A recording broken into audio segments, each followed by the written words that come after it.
Fala galera, tudo bem? Bom, a gente vai ver agora como é que funciona então o plano cartesiano, o que é o plano cartesiano e como são os exercícios que tratam do plano cartesiano.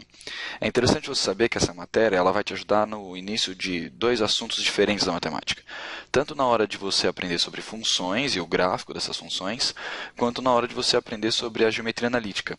Então é extremamente importante que você entenda esse início aqui, tudo bem? Como é que é o plano cartesiano? Primeiro, eu queria contar para vocês uma curiosidade. O plano cartesiano tem esse nome por causa de um cara chamado René Descartes, que foi um matemático francês, filósofo também, físico francês, que gostava muito da ideia de unir a álgebra com a geometria. E você vai perceber que a gente vai acabar fazendo isso um pouco aqui. Aqui eu deixei um retrato bem bonito dele. Olha como ele era lindo, simpático. E mais legal do que esse retrato aqui, eu acho que é esse aqui agora. Ó. Aqui ele está mais lindo ainda. Por isso que eu vou deixar ele no cantinho aqui observando a gente enquanto a gente aprende sobre o plano cartesiano. Bom, o que é o plano cartesiano? Imagine, você sabe o que é a reta real, não sabe? Aquela reta que tem marcações nela de todos os números reais.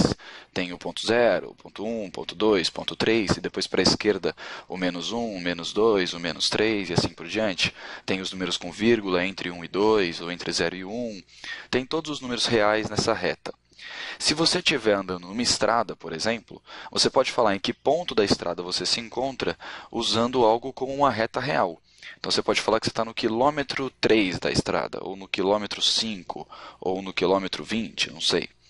No plano cartesiano, a gente vai fazer isso em duas dimensões. A gente vai ter as coordenadas que a gente chama de coordenada x e as coordenadas y.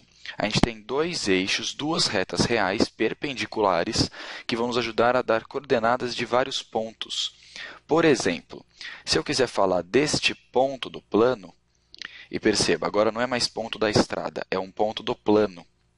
Eu posso falar que esse ponto tem a coordenada x valendo 2 e a coordenada y valendo 2 também. Então, este é o ponto 2, 2. Eu posso fazer isso com qualquer ponto do plano. Eu posso falar quais são as coordenadas dele. Por exemplo, esse ponto, a coordenada x dele é menos 1, e a coordenada y dele é 3. Tudo bem? A gente sempre acaba falando primeiro a coordenada x, depois a coordenada y. Aliás, vale a pena eu lembrar que esse eixo que eu estou chamando de eixo x, na verdade o nome mais correto dele é eixo das abscissas. Tudo bem? Abscissas. E esse eixo, que é o eixo y, a gente chama de eixo das ordenadas. Então, esse pontinho aqui, o primeiro ponto que eu marquei, que eu vou chamar de ponto A abscissa dele é 2 e a ordenada dele é 2. E esse outro ponto que eu criei, o ponto B, a abscissa dele é menos 1 e a ordenada dele é 3. Tá joia? Posso criar vários pontos aqui. Na verdade, existem infinitos pontos. Ó. Eu vou colocar este ponto aqui. Esse ponto que está no eixo x, a coordenada dele é 4,5 e no eixo y é 1,5. Entendeu como é que funciona? Bem tranquilo, né?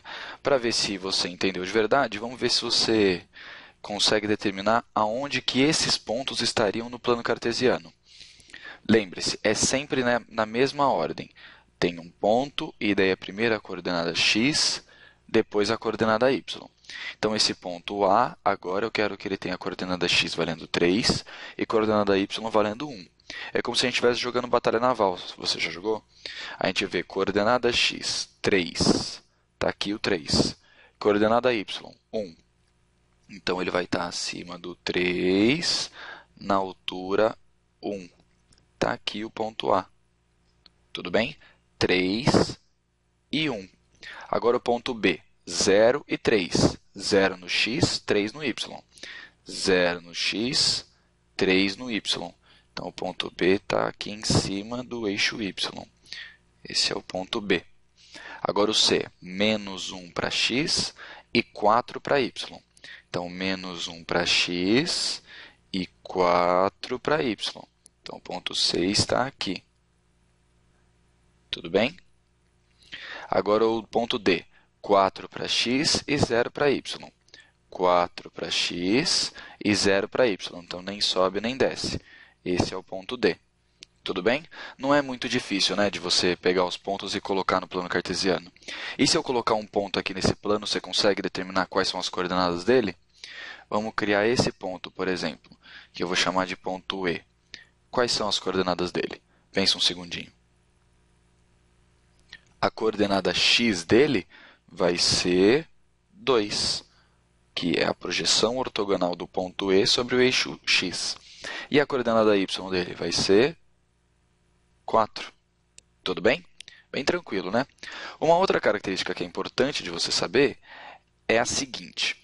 Quando um mesmo ponto é descrito por coordenadas de duas maneiras diferentes, como está acontecendo aqui, ó, um mesmo ponto pode ser descrito pelas coordenadas tal e pelas coordenadas tal. Quando ele aparece de duas maneiras diferentes, eu posso dizer que a primeira coordenada aqui, a coordenada x da primeira representação, é igual à coordenada x da segunda representação. E que a coordenada y da primeira é igual à coordenada y da segunda. Ou seja, x é igual a x e y é igual a y. Porque se é o mesmo ponto, tem que ter a mesma coordenada. Não faz sentido? Não faz sentido, meu amigo? Faz sim. Então, vamos colocar coordenada x da primeira é igual à coordenada x da segunda. E a coordenada y da primeira, 7m, é igual à coordenada y da segunda. Agora a gente consegue resolver. Ó. Vamos descobrir o valor do p. Aqui eu vou colocar tudo que tiver p do mesmo lado e tudo que não tiver do outro. Então vai ficar p igual a 9, certo? Então descobri o valor do p. Agora nesse lado eu passo esse m fazendo menos. Então vai ficar 6m. Igual a menos 12. Passo esse 6 dividindo, vai ficar m igual a menos 2. Então pronto, eu descobri o valor do p e descobri o valor do m. E agora que eu sei o valor do p e do m, eu posso até descobrir qual é a coordenada do ponto, né? Eu posso colocar então que a coordenada do ponto é 2 vezes o p é 9, então vai ficar 2 vezes 9, 18. 18 menos 4, 14. Então pronto. E o m vale menos 2, então 7 vezes o m. 7 vezes menos 2 é menos 14. Show de bola, então esse é o meu ponto. Então o que a gente viu aqui? A gente viu que no plano cartesiano, a gente pode colocar cada ponto no plano de acordo com suas coordenadas, coordenada x e coordenada y. E que eu posso, olhando um ponto que já está no plano, determinar as coordenadas dele. Além disso, eu vi que quando eu tenho duas representações para o mesmo ponto, eu posso colocar que o que tem para x é o que tem para x, é igual ao que tem para x. E o que tem para y é igual ao que tem para y. Tudo bem? Vamos fazer uns exercícios aqui, sempre lembrando desse rosto maravilhoso que está nos observando aqui.